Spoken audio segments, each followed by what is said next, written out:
نحمده ونصلي على رسوله الكريم اما بعد فاعوذ بالله من الشیطان الرجیم بسم اللہ الرحمن الرحیم۔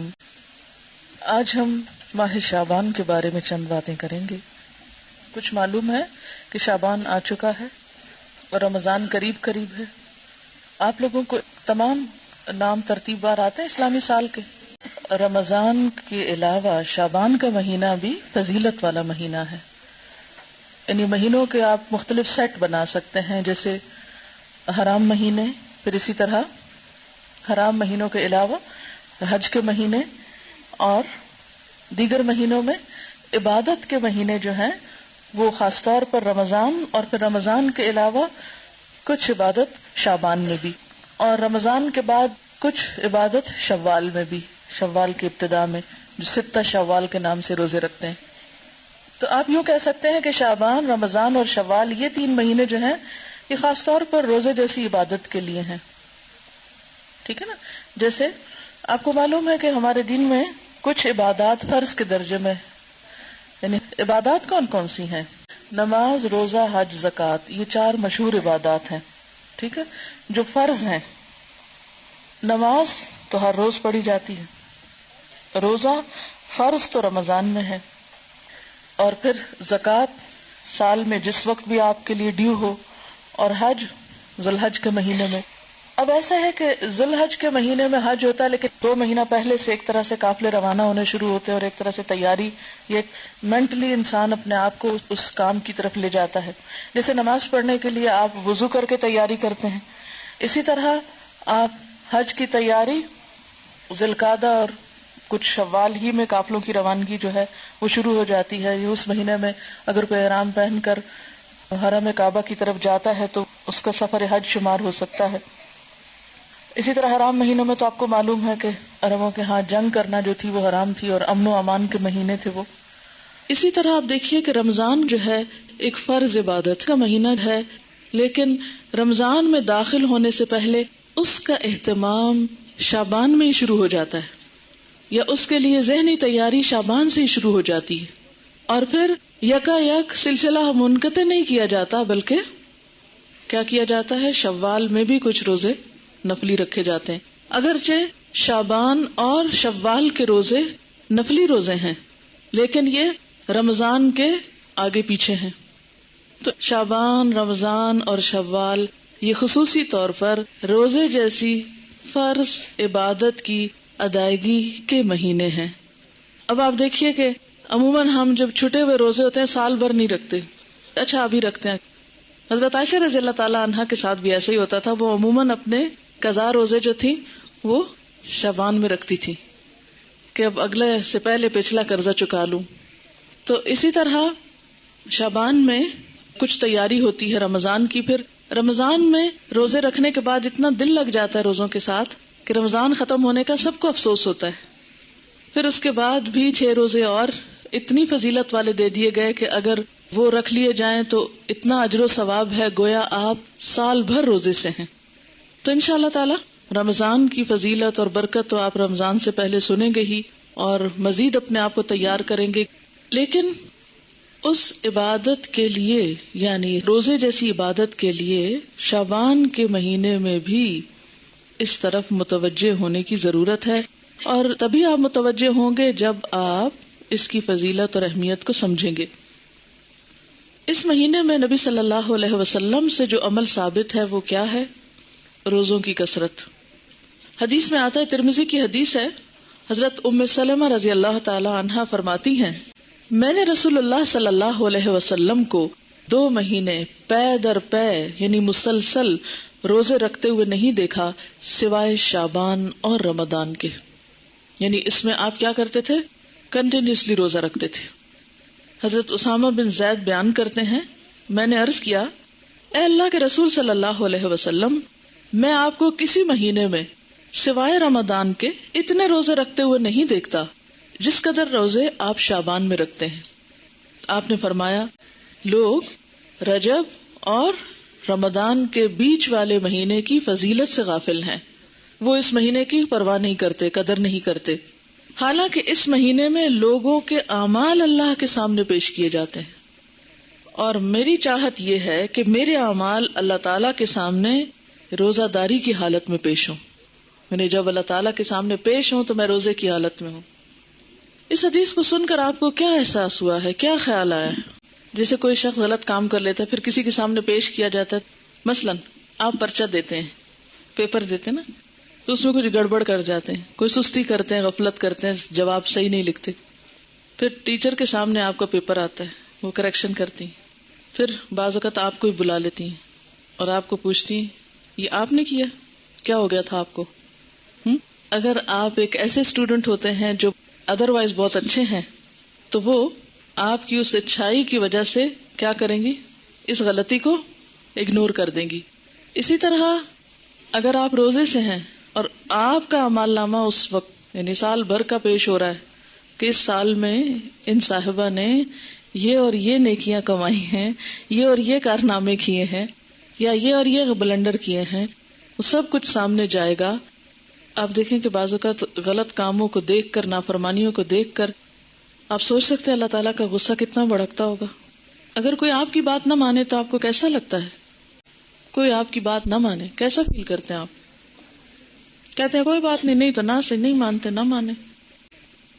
یہ بتا رہی ہیں کہ اپنی میڈ کو یہ کچھ کام بتا کے آتی ہیں, جب واپس جاتی ہیں اور وہ نہیں کر کے رکھتی تو ان کو غصہ آتا ہے کہ میں نے بتایا بھی تھا پھر بھی تم نے نہیں کیا. بہت تکلیف ہوتی ہے نا. ایک بعض اوقات انسلٹ بھی فیل ہوتی ہے کہ اس کو کہا بھی ہے اور اس نے اس کی پرواہی نہیں کی. اتنی غفلت اور اتنی لاپرواہی. جی ہاں, دکھ اور افسوس بھی ہوتا ہے. تو آپ دیکھیے کہ جب آپ کا رجسٹر, آپ کے سال بھر کے کام پچھلے شعبان سے اب تک جو آپ نے کیا وہ جو پیش ہوتا ہوگا, ویسے تو اللہ تعالیٰ روز بھی دیکھتے ہیں نا آپ کو, ہر لمحہ جانتے ہیں.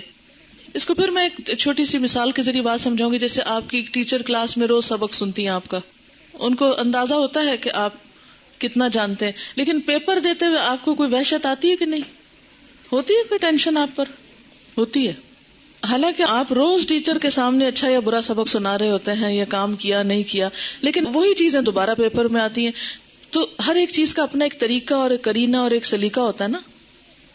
تو بالکل اسی طرح روز آپ کا اللہ تعالیٰ کی نظر میں ہونا اپنی جگہ ہے, لیکن لکھے ہوئے اعمال, تصویریں کھینچی ہوئی آپ کی البم, تو سارے کے سارے جب ایک خاص انداز میں پیش کیے جاتے ہیں کہ یہ کتاب تیار ہے, اتنا عمل زیادہ, اتنا کم ہے, اور ہم اس سے غافل ہوتے ہیں, تو اور تو کچھ نہیں کر سکتے. ایٹ لیسٹ اس مہینے میں حسب توفیق نیکی کے کام کریں تاکہ اعمال نامہ جب پیش ہو تو اللہ تعالی ہماری غلطیوں سے درگزر فرمائے. اور آخرت میں تو پیش ہونا ہی ہے نا. یومئذ تعرضون لا تخفی منکم خافیہ, اس دن تم پیش کیے جاؤ گے, تمہاری کوئی چھپی ہوئی بات بھی چھپی نہ رہے گی. جو آج دنیا میں چھپا ہوا ہے نا وہ وہاں چھپا نہیں رہے گا. اور نبی صلی اللہ علیہ وسلم اپنے اعمال نامے کے پیش کرنے کے لیے کیا پسند کرتے تھے کہ اس حال میں ہو کہ میں روزے میں ہوں. انسانوں کے سامنے تو انسان بہانہ بھی کر لیتے ہیں, نہیں ٹیچر یہ بات تھی, یہ وجہ تھی, لیکن اللہ تعالیٰ کے سامنے تو ہم کوئی بہانہ بھی نہیں کر سکتے. بس اللہ تعالیٰ کو کیا مطلوب ہے, ہمارا دل کدھر رجوع کر رہا ہے, ہماری سوچ کدھر ہے, ہمارے دل میں اس کی محبت کتنی ہے, اور ہماری ایفرٹ کیا ہے, اور ہم کتنا رجوع کرنے والے ہیں. اور بنیادی طور پر اللہ تعالیٰ کو آپ سے بندگی مطلوب ہے, عاجزی مطلوب ہے کہ آپ اس کے بن جائیں جس پر آپ نے احسان کیا ہو. پھر وہ آپ کی بات نہ مانے, اور آپ دیکھیں کہ اللہ تعالیٰ کے ہم پر کس قدر احسانات ہیں, اور پھر ہم کیا کر رہے ہیں اور کتنا کر رہے ہیں. میں سوچتی ہوں کہ کبھی ہم اپنی آنکھوں, کانوں, دل, دماغ کے ساتھ اپنے آپ کو حوالے تو کریں اللہ کے. اسلمت لرب العالمین. غلطی تو ہونی ہے, اس سے نہیں بچ سکتے ہم, لیکن ایک ہے غلطی ہو جانا اور انسان ہونے کے ناطے کوتاہیاں, کمیاں ہمارے اندر ہونا, اور ایک ہے غفلت, ہٹ دھرمی, لاپرواہی, بے نیازی کا رویہ اختیار کرنا, دل چاہے کوئی کام کر لیا, نہیں تو نہ صحیح. یہ رویہ بڑا تکلیف دہ ہے ایک انسان کے حق میں جو وہ اللہ کے ساتھ برتتا ہے. ہم میں سے اکثریت روزے تو نہیں رکھتے شعبان کے, کیونکہ ہم ڈرتے ہیں کہ پھر ہم کمزور ہو جائیں گے اور رمضان کے جو روزے ہیں وہ نہیں رکھ پائیں گے. تو اس کا علاج کیا بتایا گیا ہے کہ 15 شعبان کے بعد نہ رکھیں، خصوصاً آخری 2 دن جو ہیں ان میں شک کا روزہ بالکل منع ہے، کہ کوئی شخص کہے نہیں میں احتیاطاً روزہ رکھ رہا ہوں، کیا پتا آج رمضان ہو گیا اور میں نے چاند نہ دیکھا ہو، اور یہ جو سب بتا رہے ہیں کیا پتا یہ بھی غلط ہو، تو وہ شخص شک کا روزہ رکھے تو شک کے روزے سے منع کیا گیا ہے، اور اس کے علاوہ 15 کے بعد روزے سے منع کیا گیا۔ اب آپ نے دیکھا کہ ایک طرف تو نبی صلی اللہ علیہ وسلم کا عمل ہے کہ وہ 2 مہینے مسلسل روزے رکھتے تھے، دوسری طرف منع کیا گیا ہے کہ 15 کے بعد روزہ نہ رکھا جائے، تو یہ کنٹراڈکشن نہ ہو گئی؟ اسی لیے تو ہم حدیث کو مانتے نہیں ہیں، ایک میں کچھ آتا ہے دوسرے میں کچھ اور آتا ہے۔ یاد رکھیے جب آپ کا عمل اور قول آمنے سامنے آ جائے تو عمل آپ کے اپنے لیے خاص ہوتا ہے اور قول امت کے لیے ہوتا ہے، ٹھیک ہے نا؟ بعض جگہ آپ کو ایسا ملے گا کہ ایک جگہ آپ کسی چیز سے روکتے ہیں لیکن ہم دیکھتے ہیں آپ خود وہ کام کر رہے ہوتے ہیں۔ مثلا ایک اور روزے سے بھی منع کیا گیا ہے، وہ کون سا روزہ ہے؟ صوم وصال سے منع کیا گیا، وہ کون سا ہوتا ہے صوم وصال؟ مسلسل روزہ رکھنا۔ کس طرح؟ جیسے صبح روزہ رکھا، افطار کے وقت افطار نہیں کیا، پھر اگلے دن کی اسی وقت نیت کر لی، پھر رات بھر کچھ نہیں کھایا، اگلے دن پھر روزہ، اس کو صوم وصال کہتے ہیں۔ آپ صلی اللہ علیہ وسلم خود ایسا روزہ رکھتے تھے کیونکہ آپ کی طاقت، جیسے انہوں نے فرمایا، آپ کی کیپیسٹی، آپ کی طاقت، آپ کا مقام اور آپ کی کچھ عبادات امت سے خاص تھی، کیونکہ آپ کا مقام بہت بڑا ہے نا، تو جتنا بڑا کوئی مقام کسی کا ہوتا ہے اتنی بڑی اس کی ذمہ داری بھی ہوتی ہے، ٹھیک ہے؟ تو جیسے آپ نے ہمیں صوم وصال سے منع کیا، اسی لیے عام لوگوں کو 15 کے بعد روزوں سے منع کیا گیا ہے، تاکہ وہ خوف میں نہ رہیں کہ ہم رمضان سے پہلے ہی کمزور ہو گئے ہیں۔ جیسے پہلے 15 دنوں میں روزے رکھیں، پھر اس کے بعد آخری 15 دنوں میں آپ آرام فرمائیں، پھر اس کے بعد رمضان کی ابتدا کریں، ٹھیک ہے؟ اچھا، نبی صلی اللہ علیہ وسلم کے کافی سارے خصائص ہیں، سورۃ الاحزاب میں شاید کچھ ذکر کیے تھے، تو خصائص ہیں آپ کے جو آپ کو امت سے خاص کرتے ہیں، کیونکہ آپ نبی ہیں نا، عام انسان کی طرح تو نہیں ہے، لیکن کچھ کام ایسے ہیں جو آپ نے عام انسانوں جیسے کیے ہیں، جیسے کھانا پینا، بازار جانا وغیرہ وغیرہ۔ خیر یہ تو ایک الگ بحث ہے۔ اچھا، اب مشکل یہ ہے کہ کچھ لوگ روزہ وغیرہ تو کوئی نہیں رکھتے مگر حلوہ ضرور پکاتے ہیں 15 شعبان کو، شب رات دھوم دھام سے مناتے ہیں۔ اب ہماری قوم کی اکثریت اس بات سے بالکل غافل ہے، بھولی ہوئی ہے، یہ جو ابتدائے شعبان ہے اس کے روزے کتنے فضیلت والے ہیں، لیکن حلوہ پکانے کی جو رسم ہے وہ بہت لوگوں کو پتا ہے۔ اچھا، اب بعض لوگ یہ بھی کہتے ہیں کہ یہ مردوں کی عید ہے۔ جی، کسی نے سنا ہے یہ پہلے؟ افسوس کہ ایسی میں نے آپ کو بتا دی ایک غلط بات، لیکن معاشرے میں کچھ جگہوں پر یہ مشہور ہے، تو یہ ہے کہ اس کو مردوں کی عید کہا جاتا ہے۔ تو اس ضمن میں بھی یہ، ویسے بنیادی طور پر اس دن وہ ختم کا حلوہ ہی پکاتے ہیں اور مردوں کو ثواب پہنچانے کے لیے، اور اس قسم کی رسومات جو ہیں وہ ادا کی جاتی ہیں۔ اور اس کے لیے دلیل کیا دیتے ہیں؟ بعض کا خیال یہ ہے کہ نبی صلی اللہ علیہ وسلم کا دندان مبارک احد کی جنگ میں شہید ہوا تھا، تو اس وقت آپ سے روٹی نہیں کھائی جاتی تھی، آپ کو حلوہ پکا کر دیا گیا تھا، تو اس لیے ہم بھی حلوہ پکاتے ہیں، یعنی وہ اس سے ریلیٹ کرتے ہیں اس حلوے کو۔ آپ کو معلوم ہے جنگ احد کب ہوئی تھی؟ شاباش، شوال 2 ہجری میں ہوئی تھی۔ اب شعبان تو تھا ہی نہیں، یعنی جنگ احد 15 شعبان کو تو ہوئی نہیں، ٹھیک ہے نا؟ تو اب یہ کہنا کہ ہم اس لیے حلوہ کھا رہے ہیں ثواب سمجھ کے کہ وہ آپ صلی اللہ علیہ وسلم نے کھایا تھا اس دن۔ اور دوسری بات یہ ہے کہ عربوں کے ہاں یہ جس قسم کا آپ حلوہ پکاتے اور کھاتے ہیں اور جو رسم مناتے ہیں، اس طرح کا حلوہ یہ عرب ڈش نہیں ہے، بیسیکلی اس طرح کے حلوے کی ریسیپی فرق ہے۔ یعنی لفظ حلوہ جو ہے وہاں سویٹ کے لیے، مٹھائی کے لیے بھی استعمال ہوتا ہے اور سویٹس کے لیے بھی استعمال ہوتا ہے، اور گھر میں پکائے ہوئے حلوے کے لیے بھی ہو سکتا ہے، ٹھیک ہے؟ لیکن یہ جو ہم عام طور پر سوجی کا حلوہ پکاتے ہیں اور ایک خاص طرح سے رنگ وغیرہ بھی ڈال لیتے ہیں بعض اوقات اس میں، تو یہ ہمارے اپنے ذائقے ہیں اور اپنے کھانے پینے کے سلسلے، اور پوری اس کا تو آپ سوچیں بھی نہ۔ آپ کو معلوم ہے صحابہ کرام نے پہلی دفعہ میدے کی روٹی کب دیکھی تھی؟ نبی صلی اللہ علیہ وسلم کے زمانے میں کبھی میدے کی روٹی پکی ہی نہیں تھی، پکائی ہی نہیں گئی تھی، اور آپ خود کیا تناول فرماتے تھے؟ جو کی روٹی، ان چنے آٹے کی روٹی. آپ کس شوق میں پوریاں پکاتے ہیں پھر؟ یہ کون سی سنت ہے؟ ویسے ٹھیک ہے اپنے رواج کے لیے آپ پکائیں، مگر ایسی چیزوں کو اوائڈ ہی کریں تو بہتر ہے. تو اس لیے یہ کہنا کہ اس دن حلوہ پوری پکانا اس کی کوئی دلیل ہے یا اس کے پیچھے کوئی سنت ہے یا ثواب ہے، تو نہیں، یہ پھر ایک طرح سے بدعت ہو جاتی ہے. اچھا، بعض لوگوں کا خیال یہ ہے کہ اگر کوئی شب رات سے پہلے فوت ہو جائے اور اس کے نام پر حلوہ پوری نہ پکائی جائے تو وہ شخص اس وقت تک مردوں میں ہی نہیں شامل ہوتا. پتہ نہیں کہاں رہتا ہے وہ. پھر آپ اس کے نام پہ پکا رہے ہیں، کتنا ظلم ڈھا رہے ہیں کہ اس کو مردہ ثابت کرنے لگے ہیں یا مردوں میں شامل کرنے لگے ہیں.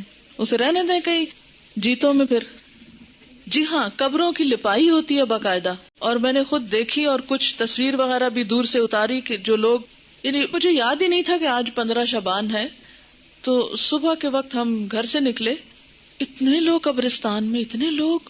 میں نے کہا خیر ہو، اتنے لوگ نعوذ باللہ کوئی اندر دفن ہو رہے ہیں یا کیا ہو رہا ہے. نہیں سچ مجھے پہلے نہیں سمجھ آئی کہ اتنا کیوں اس میں رش ہے نا. پھر تھوڑا سا ہم آگے گلی، وہ ہمارے ایک رشتے دار ہیں، ان کا گھر اس طرح ہے کہ جب ان کے گھر سے نکلتے ہیں تو گلی کے دائیں بائیں قبرستان ہے، پھر باہر مین سڑک پر آ جاتے ہیں تو پھر وہاں سے بھی نظر آتا ہے. جب ہم گلی سے نکل کے مین سڑک پہ پہنچے تو وہاں ایک سبیل لگی ہوئی تھی، تو اس سے پتا چلا کہ یہ عید کی طرح کا کوئی موقع ہے. اور پھر لوگ باقاعدہ لپائی کر رہے تھے، بچے بھی اور بڑے بھی قبریں لیپ رہے تھے، اور پھر کوئی پھول ڈال رہے تھے، اور کوئی رات کو وہ چراغاں کر رہے تھے. اب میں یہ سوچ رہی تھی کہ اگر ساری قوم سال میں ایک دن قبرستان کی صفائی کرنے لگتی ہے یا قبرستان میں جا کے لپائی اور اس پہ لگ جائے، تو آپ دیکھیں کہ باقی کام کتنے رہ جائیں نا. اور پھر ہوتا کیا ہے، جب تک وارث جیتے ہیں کوئی لپائی آ کے کر دیتا ہے، جب وہ بھی چلے جاتے ہیں تو ختم ہو جاتا ہے سلسلہ. اب قبروں کو پکا کرنا یا ان کی بار بار لپائی کرنا، یہ بھی کوئی سنت نہیں ہے. قبروں کو اونچا کرنا اور ان کو بہت نمایاں کرنا اور ان کی بہت اس طرح کی کیئر کرنا جو ہے، اس کا ہمارے دین میں تصور نہیں ہے.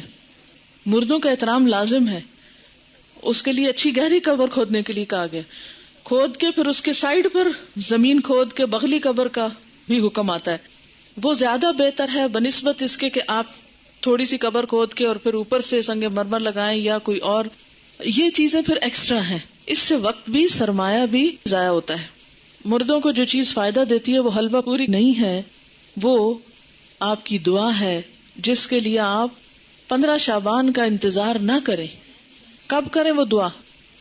ہر روز کریں، ہر روز نماز پڑھیں اور کہا کریں ربنا اغفر لی ولوالدی وللمؤمنین. اس میں سارے قبروں والے آ جاتے ہیں.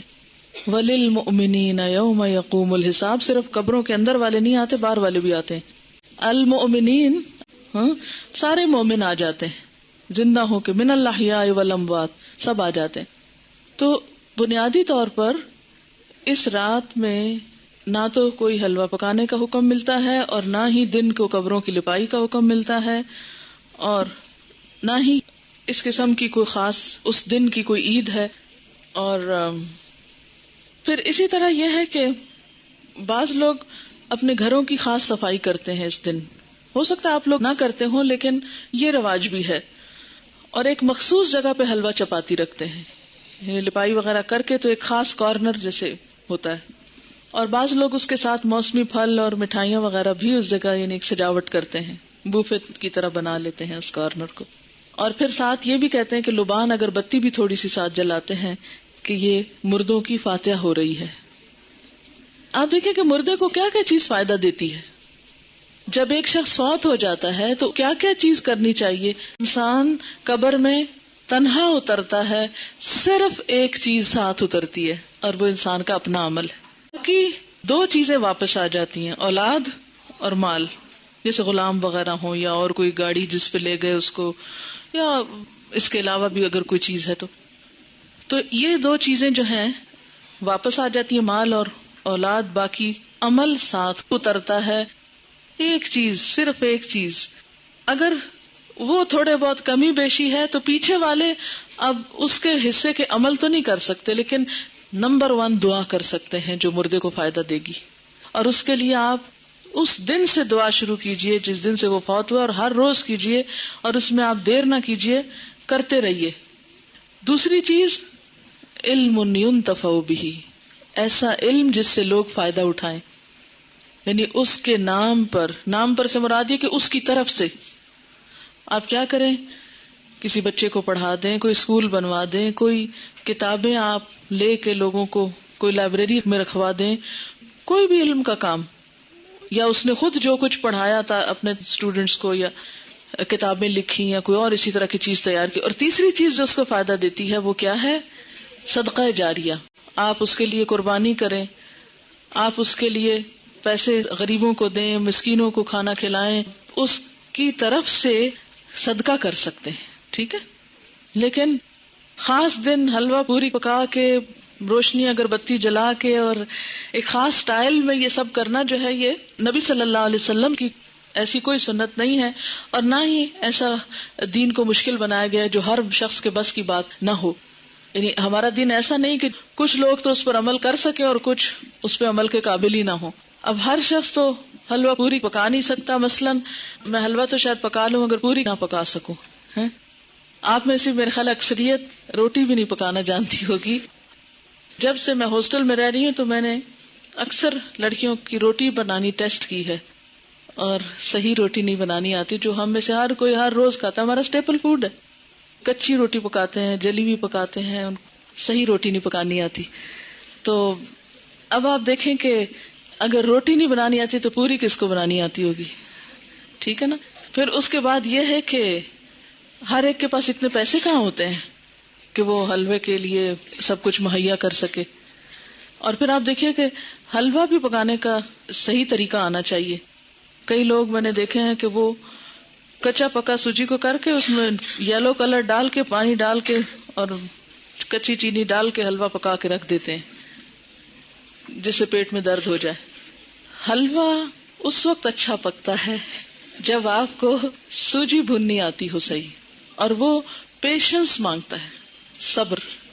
بہت ہلکی آنچ پہ کوئی کم از کم 1 گھنٹہ اگر آپ سوجی بنائیں پھر جا کر صحیح حلوہ بنتا ہے.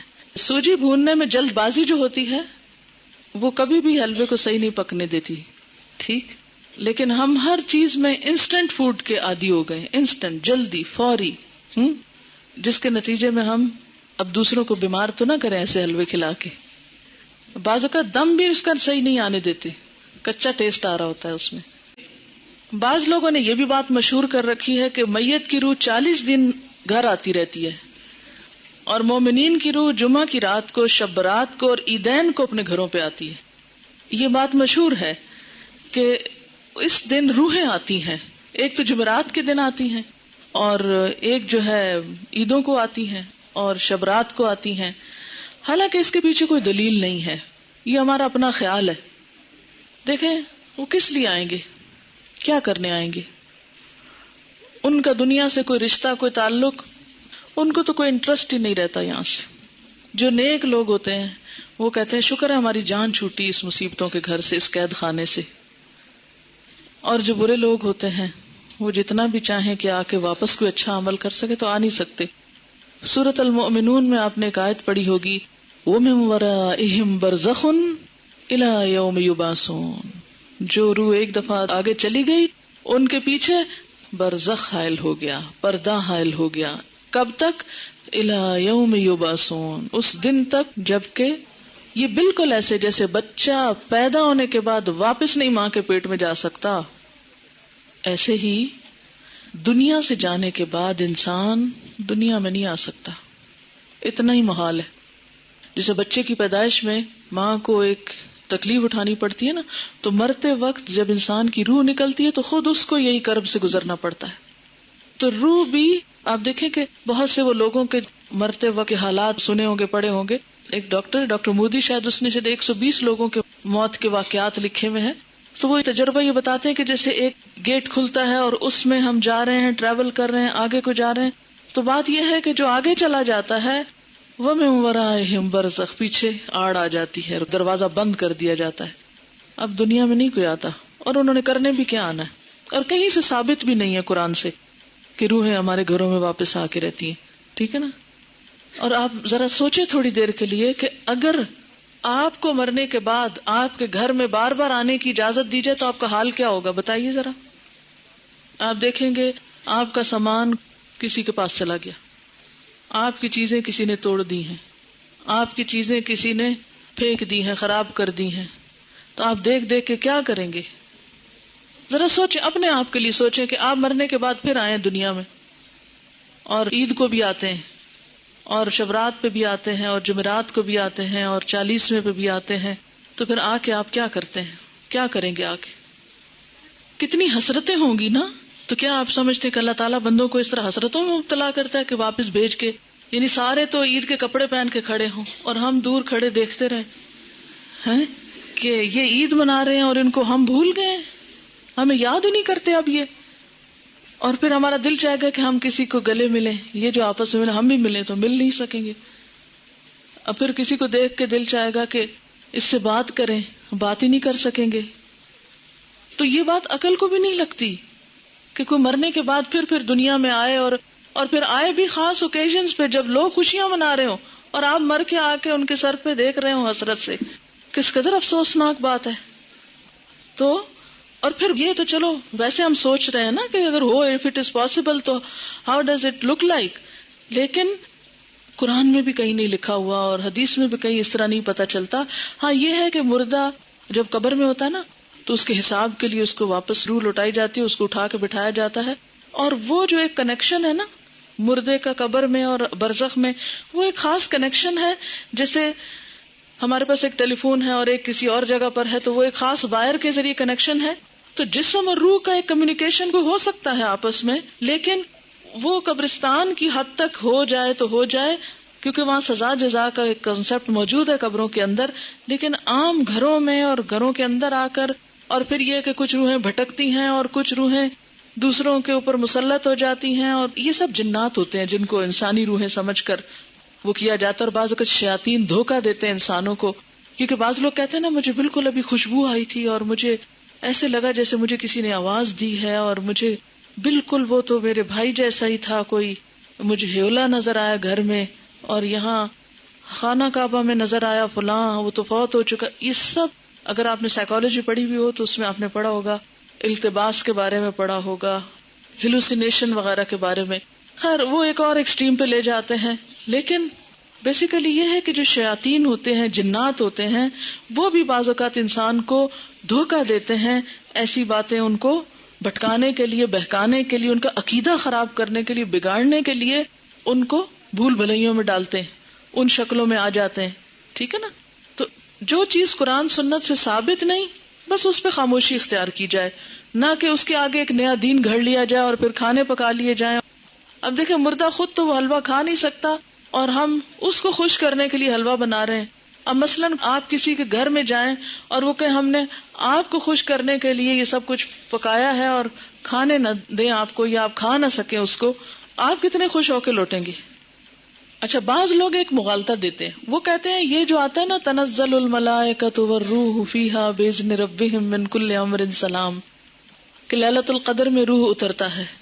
تو اب آپ بتائیں کہ اس روح سے مراد کون سا ہے؟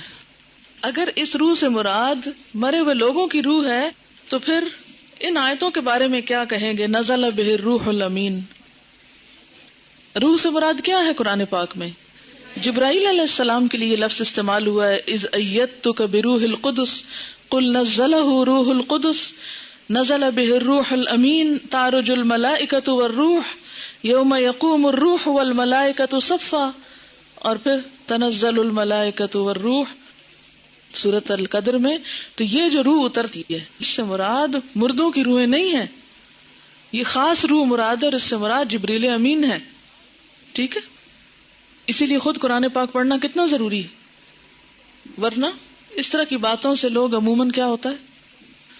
اچھا پھر جناب بات یہ ہے کہ نبی صلی اللہ علیہ وسلم کی 22 سالہ زندگی میں یہ دن آتا رہا ہے 15 شعبان جس کو ہم شبرات کہتے ہیں، لیکن کبھی بھی آپ نے یہ کام نہیں کیا، نہ کوئی آتش بازی کی ہے، اور نہ ہی کوئی حلوے پکائے ہیں، نہ ہی کوئی اس قسم کے اور کوئی تصورات ہمیں دیے ہیں، نہ اپنے عمل سے اور نہ ہی اپنے قول مبارک سے.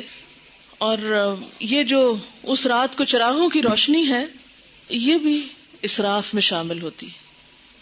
لوگ گھروں پر موم بتیاں لگاتے ہیں نا، کبھی دیکھیے موم بتیاں، اور پھر اس کو بھی آہستہ آہستہ عید کا نام دے دیا ہے. اب دیکھیں کہ عیدیں بڑھانے پر بہت ہمارا زور ہو گیا. مثلا عید میلاد النبی ایک بنا لی ہے، ایک شبرات کو مردوں کی عید کہہ کے عید بنا لیا ہے. 2 عیدیں پہلے تھیں جو آپ صلی اللہ علیہ وسلم نے بنائی، وہ تو اصل عید ہے. تو کیا یہ زیادتی کی بات نہیں ہے کہ دین میں اضافے کرتے چلے جا رہے ہیں؟ یعنی آپ نے تو اس کو عید نہیں کہا، نہ سیلیبریٹ کیا، اور ہم اس کو عید کے طور پہ سیلیبریٹ کر رہے ہیں. اصل میں ہندوؤں کے ہاں ایک دن ہوتا ہے دیوالی کا، اس میں اس قسم کے کام ہوتے ہیں. مخصوص گھر لیپا پوتی کرتے ہیں، مخصوص کارنر پہ کھانے حلوے پکا کے رکھتے ہیں، چراغاں کرتے ہیں. کیونکہ ہم لوگ بیسیکلی تو سب یہاں جو ہمارے آبا و اجداد ہیں وہ ہندوؤں سے مسلمان ہوئے نا، یا سکھوں سے مسلمان ہوئے. کیونکہ اس علاقے کے لوگ جو ہیں بنیادی طور پر یہاں کا جو ہندوازم ہے یہ قدیم ترین مذہب ہے اس علاقے کا. تو ان کی اولادیں ہونے کے ناطے سے پھر بہت سے لوگ جب اکثریت میں مسلمان ہونے لگتے ہیں تو عموماً کیا ہوتا ہے، وہ کلمہ تو پڑھ لیتے ہیں لیکن طریقے وہی ہوتے ہیں، اور بعض اوقات نئے دین میں آ کر بھی پرانے دین کی چیزوں کو کہیں نہ کہیں فٹ کر دیتے ہیں. جیسے نئے گھر میں آپ جاتے ہیں تو پچھلے گھر کی چیزیں کہیں نہ کہیں لٹکا دیتے ہیں، کوئی ادھر کوئی ادھر. تو یہی کچھ ہمارے ساتھ بھی ہوا ہے. اور پھر یہ ہے کہ آتش بازی جو ہے اس میں جان کا نقصان بھی ہے، مال کا نقصان بھی ہے. اور غلط فہمی بھی اس دن کے بارے میں ہے جس کا ذکر کرنا ضروری ہے. بہت سے لوگ یہ سمجھتے ہیں کہ اس رات کو تقدیر کے فیصلے ہوتے ہیں، 15ویں شعبان کو، ٹھیک ہے، کہ تقدیر لکھی جاتی ہے، اور اس کو کر دیتے ہیں مکس کس کے ساتھ، لیلۃ القدر کے ساتھ. لیلۃ القدر جو ہے وہ رمضان کی رات ہے. قدر کا کیا معنی ہے؟ نمبر 1 تقدیر، نمبر 2 اندازہ، نمبر 3 تنگ ہونا. اس رات اتنے فرشتے اترتے ہیں کہ زمین تنگ ہو جاتی ہے ان کے لیے. نمبر 2 یہ کہ وہ بڑی قدر و قیمت والی رات ہے کہ قرآن نازل ہوا تھا، انا انزلناہ فی لیلۃ القدر. اچھا، تیسری بات یہ ہے کہ اس لیلۃ القدر میں تقدیر جو ہے بندوں کی وہ فرشتوں کے حوالے کی جاتی ہے. تنزل الملائکۃ والروح فیہا باذن ربہم من کل امر. تو سارے امور جو ہیں زمین پہ جن کی ایگزیکیوشن ہونی ہے وہ فرشتوں کے سپرد، یعنی سال کا بجٹ دیا جاتا ہے. یہ سارے کام رمضان کے آخری عشرے کی کسی ایک طاق رات کو ہوتے ہیں جس کو لیلۃ القدر کہا جاتا ہے. یہ 15 شعبان کو نہیں ہوتے.